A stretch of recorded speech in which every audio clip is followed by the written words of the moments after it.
Hello friends, मैं एक बार फिर से उपस्थित हूँ कहानी सफ़र इश्क का अगला भाग लेकर। इसके पहले भी 29 भाग अपलोड हो चुके हैं। अगर आपने नहीं देखा तो प्लीज़ एक बार मेरे चैनल पर जाकर अवश्य देखें। और थैंक यू सो मच दोस्तों, आप सभी का अपना साथ बनाए रखने के लिए, सहयोग करने के लिए। अब मेरे हस्बैंड की तबीयत ठीक है, फ़िलहाल तो वह हॉस्पिटल में ही हैं, लेकिन बेटर हैं पहले से। तो thank you so much again. वह सारे के सारे रिसेंट फ़ोटो और ओरिजिनल थे। देखकर पिया का दिमाग घूम गया। कुछ सोचने समझने की शक्ति नहीं बची थी। आँखों के आगे अंधेरा छाने लगा। एनी और उस लड़की की कही सारी बातें सच प्रतीत हो रही थी। इसका मतलब एनी और वह लड़की सच कह रही थी। और नील की शादी से पहले भी दूसरी लड़कियों के रिलेशन तो थे ही, अब भी है। अब अंदाज़ा लगा पा रही हूँ। अब सब समझ में आ रहा है। शायद इसी वजह से जिया शादी के मंडप से भाग गई। उसे सच्चाई पता चल गई होगी। ओह गॉड, कितना बड़ा धोखा हुआ मेरे साथ। और मैं इनको अच्छा इंसान समझ रही थी। मुझसे शादी कर मुझे अपना लिया, मुझे पसंद करने लगे, प्रेम करने लगे। इतना ही नहीं, पूरा परिवार का साथ मिला। मैं तो इन्हें महान समझ रही थी, और यह क्या निकले। अपनी करतूत छुपाने के लिए ही यह मुझसे प्यार करने का नाटक कर रहे थे। मुझे धोखे में रखा, बेवकूफ़ बना रहे थे, और मैं भी बेवकूफ़ बनती रही। उसका सर घूमता हुआ प्रतीत हुआ और तुरंत अपना पहले का जीवन भी याद आ गया। बचपन में पापा गुजर गए तो माँ ने नौकरानी का काम किया। इतना ही नहीं, अपनी बेटी की परवाह न कर मालकिन की जान बचाने के लिए अपनी जान तक दे दी। लेकिन उस मालकिन को मेरी परवाह कभी नहीं हुई। एक अच्छे घर में परवरिश तो हुई मेरी, लेकिन हर पल लार प्यार के लिए तरसती रही। सबके रहने के बावजूद भी वह घर में अकेली थी। हमेशा यह एहसास कराया गया कि वह इस घर की सदस्य नहीं है। जिसे अपनी माँ और बहन कहा, उन्होंने पसंद नहीं किया। दादी भी कहाँ पसंद करती थी। वह तो जब माँ ने उनकी सेवा करना, देखभाल करना बिल्कुल बंद कर दिया, और तब पापा ने दादी की सारी जिम्मेदारी मेरे ऊपर डाल दी। और जब मैं देखभाल करने लगी, उनकी सेवा सत्कार करने लगे, तब जाकर कहीं वो मुझे पसंद करने लगी। हाँ, भाई और पापा पसंद करते थे, प्यार भी करते थे, लेकिन माँ और बहन के सामने उनका बस कहाँ चला। पिछले 20 साल से उस घर में हर समय, हर जगह, हमेशा मुझे खाने पीने से लेकर पहनने ओढ़ने तक के लिए अपनी छोटी बहन का उतरन मिलता रहा, और उसी में मैं खुश रही। कभी मुंह नहीं खोला, आवाज़ नहीं उठाई, हमेशा खुश रही जितना हो सका। उस घर में सारे काम किए, सबका आगे पीछे किया।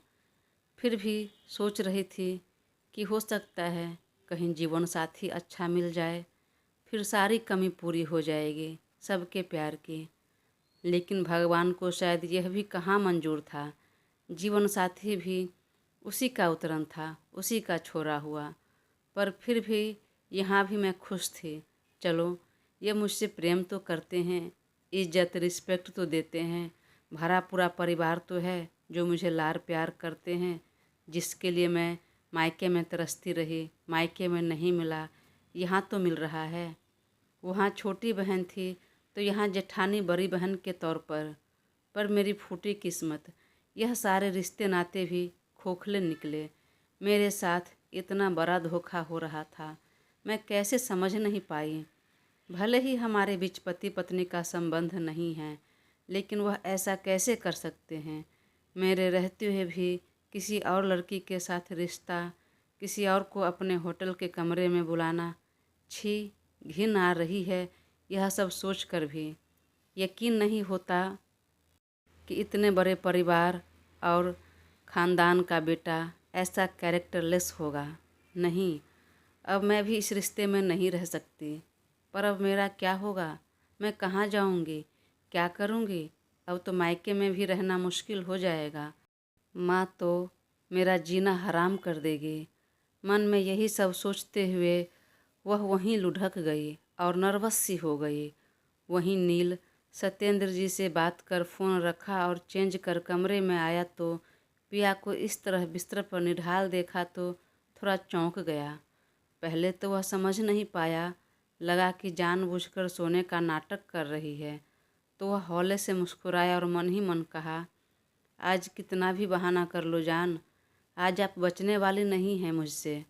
बोलकर वह पास आया और उसका गाल हौले से थपथपाते हुए कहा, मेरी बहानेबाज बीबी, चलो उठो, यह नौटंकी करने की ज़रूरत नहीं।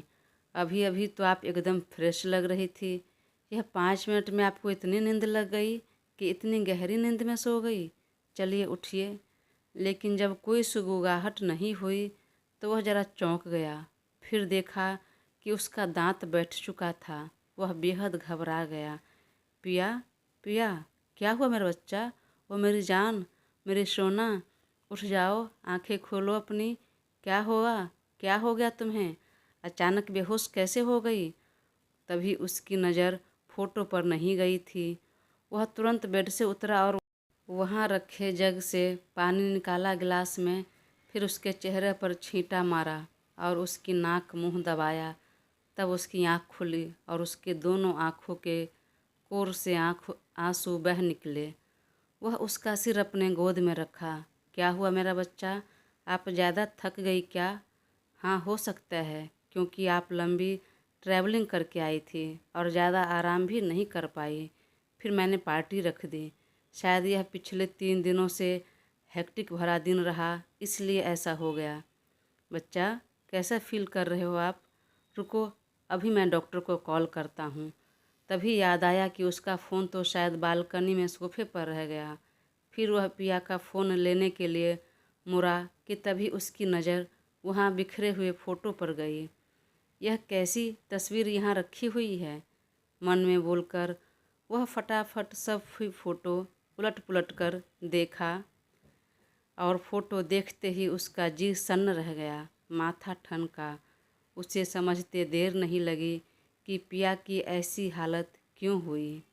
वह तुरंत पिया का चेहरा अपने हाथों में भर लिया और बड़े आराम से पूछा, बच्चा, यह फ़ोटो आपके पास कहाँ से आई?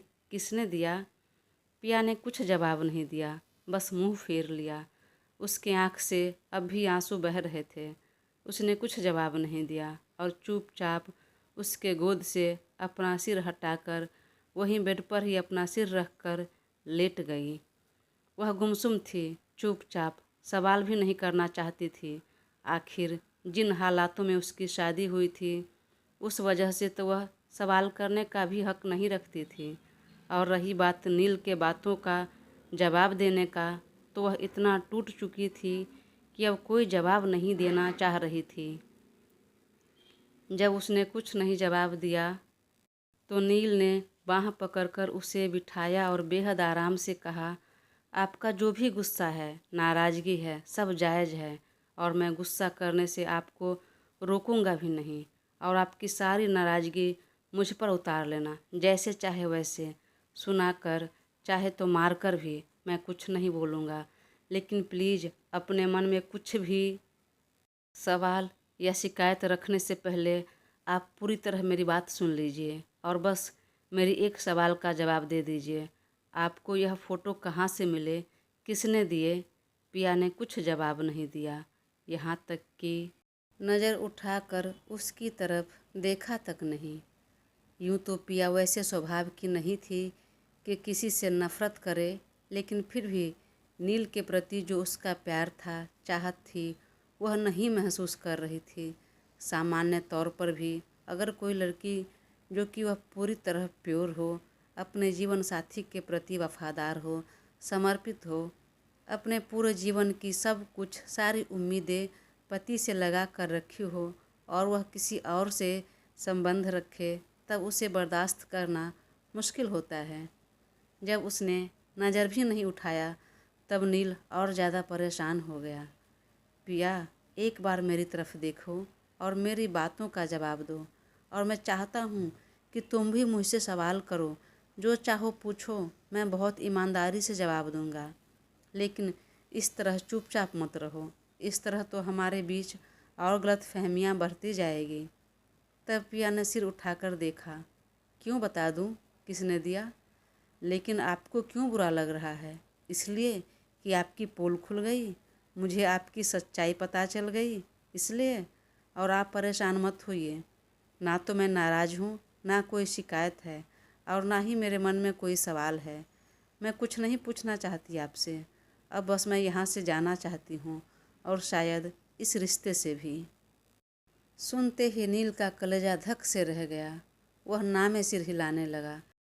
नहीं बेबी नहीं, आप मुझसे पूछो, सवाल करो, गुस्सा करो, चाहे तो हाथ भी उठाओ, आपका हक है। अगर मेरे हक का ख्याल रहता ना तो आप ऐसी हरकत नहीं करते। और जिस इंसान की आंख में पानी हो वह यह सब हरकतें कर ही नहीं सकता। अपने पत्नी को धोखा देने के बारे में सोच ही नहीं सकता। आपने सही कहा, पर प्लीज़ मेरी बातें सुन लो। इस फोटो में जो कुछ भी है वह सच नहीं है। झूठ, बिल्कुल झूठ। यह सारे के सारे ओरिजिनल फ़ोटो है।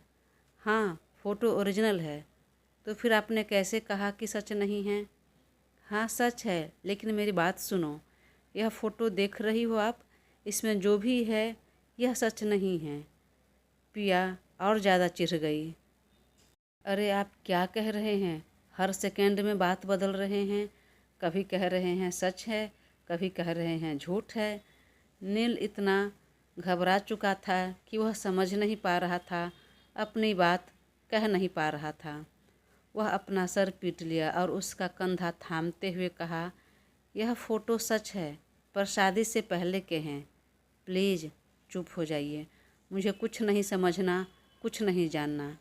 इतने दिनों से तो आपने बताया नहीं, अभी आपकी पोल खुल गई, मुझे पता चल गया, तब आप सफाई दे रहे हैं खुद को बेकसूर बताने की।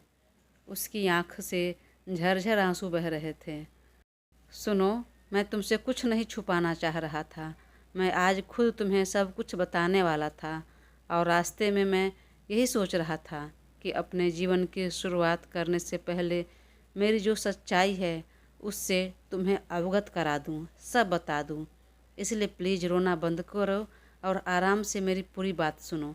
मैं तुमसे रिक्वेस्ट कर रहा हूँ, तुम्हारे आगे हाथ जोड़ रहा हूँ। पिया ने अपने आंसू पोंछे और कहा, ठीक है, मैं नहीं रो रही हूँ। फ़ोटो को भी छोड़िए, पहले आप इतना बताइए, एनी ने और उस दूसरी लड़की जो भी आपके बारे में बोल रही थी, क्या यह सब सच है या झूठ? उसने सच कहा, पर पूरा सच नहीं। अब पिया फूट फूट कर रो पड़ी। नहीं, इसका मतलब वह झूठ तो नहीं। बोलिए, उसकी बातों में कुछ न कुछ सच्चाई तो थी ना। मैं आप पर इतना अंधा विश्वास किया और आपने मुझसे ही इतना झूठ बोला, मुझे धोखे में रखा, और उसे मैं गलत समझती रही, और उसने मुझे सच बताया। जो सच मुझे आपसे सुनना चाहिए था, मुझे किसी और से सुनने को मिला। देखो, एनी ने जो भी कहा वह सब सच है, लेकिन वह सब बातें शादी से पहले की है। शादी के बाद मैंने कुछ भी नहीं किया ऐसा। मैं अपनी कसम खाकर बोल रहा हूँ, या तुम जिसकी कसम खाने बोलोगी मैं खाने को तैयार हूँ। इतना झूठ? फिर फ़ोटो दिखाते हुए कहा, और यह फ़ोटो, इसमें तो साफ साफ दिख रहा है आप और एनी हैं। हाँ, हम दोनों ही हैं, पर शादी से पहले की तस्वीर है। सुनकर तो पिया का दिल रो रहा था, जी कर रहा था इसी समय कमरे से बाहर भाग जाऊं। वह आगे कुछ नहीं पूछ सकी, बस गुस्से में धधक रही थी। मैं सच कह रहा हूँ पिया, और यह दूसरा फ़ोटो। वह अपनी बात पूरी कंप्लीट करता उससे पहले ही पिया बोली, ज़्यादा सफाई देने की ज़रूरत नहीं, बस मुझे इतना बोलिए, आप उदयपुर ट्रिप पर गए थे तो वहाँ कोई लड़की आई थी आपके कमरे में? पिया, पहले तुम मेरी पूरी बात तो सुनो। नहीं, मुझे कुछ नहीं सुनना, बस इतना जवाब दीजिए कि आप उदयपुर ट्रिप पर गए थे तो वहाँ कोई लड़की आई थी? हाँ आई थी। क्या यह लड़की वही है? हाँ, पर तुम पहले मेरी पूरी बात सुनो।